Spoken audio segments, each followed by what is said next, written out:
Heel crunches is a phenomenal way to work the core in Inferno Hot Pilates.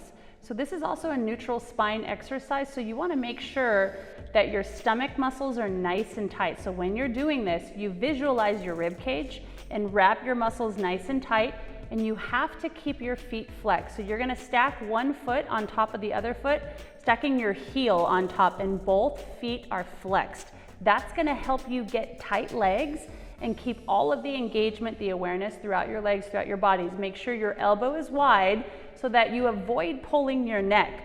Keep your stomach nice and tight, and now you're gonna bring the chest up. The chest up, yes.